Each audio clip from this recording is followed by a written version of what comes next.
Assalamualaikum warahmatullahi wabarakatuh. Saya Febri Sahyanti ingin menjelaskan tentang filsafat manajemen dan administrasi pendidikan. Baik, manajemen pendidikan adalah rangkaian kegiatan yang berupa proses pengelolaan usaha kerjasama sekelompok manusia yang bergabung dalam organisasi pendidikan untuk mencapai tujuan yang diharapkan. Fungsi manajemen pendidikan yang pertama itu ada perencanaan, di mana kegiatan untuk menetapkan pekerjaan yang harus dilakukan oleh suatu kelompok demi tercapainya tujuan yang telah digariskan atau yang telah ditetapkan. Perorganisasian, yang kedua itu ada perorganisasian, yaitu proses pembagian kerja sesuai dengan kemampuan masing-masing anggota. Yang ketiga itu ada pengarahan. Ini ditunjukkan untuk membimbing bawahan agar menjadi anggota yang mempunyai pengetahuan dan keahlian yang memadai. Yang keempat itu ada pengawasan, untuk melihat dan mengevaluasi sejauh mana hasil yang telah tercapai. Selanjutnya, filsafat manajemen pendidikan, yaitu mengkaji hakikat pengembangan kinerja dan kreativitas yang dapat memberikan hasil terbaik untuk pendidikan.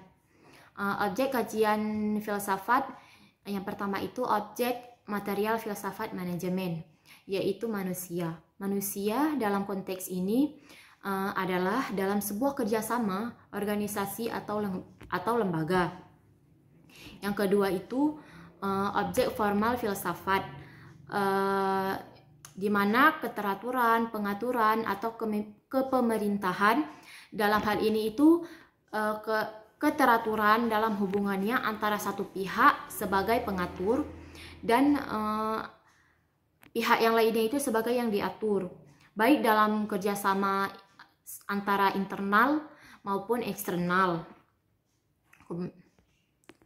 Kemudian ada administrasi pendidikan, adalah proses pengembangan kerjasama dalam lembaga pendidikan untuk mencapai tujuan pendidikan secara efektif dan efisien yang telah ditetapkan. Fungsi administrasi pendidikan yang pertama itu perencanaan, berfungsi untuk merencanakan berbagai hal yang akan dicapai untuk beberapa waktu ke depan. Yang kedua itu perorganisasian, yaitu sebuah proses yang dilakukan untuk menghubungkan sumber daya manusia yang satu dengan yang lainnya, sehingga dapat terjalin sebuah kerjasama. Yang ketiga itu ada komunikasian, yaitu adanya interaksi dan saling tukar-menukar informasi antara anggota yang satu dengan anggota yang lainnya.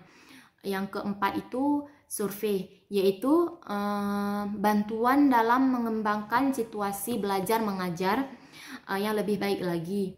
Yang kelima itu ada pembiayaan, yaitu belanja-belanja yang digunakan oleh sebuah organisasi untuk menjalankan setiap kegiatan yang akan dilaksanakan. Yang keenam ada penilaian, yaitu upaya untuk melakukan perbaikan-perbaikan cara kerja pada masa yang akan datang. Kemudian ada karakteristik administrasi pendidikan. Pertama, usaha kerjasama sekelompok orang di dalam lembaga pendidikan. Yang kedua, proses kemanusiaan yang bertujuan agar terpenuhi keinginan dan kebutuhan manusia dalam memperbaiki kehidupan manusia itu melalui perubahan manusia itu sendiri.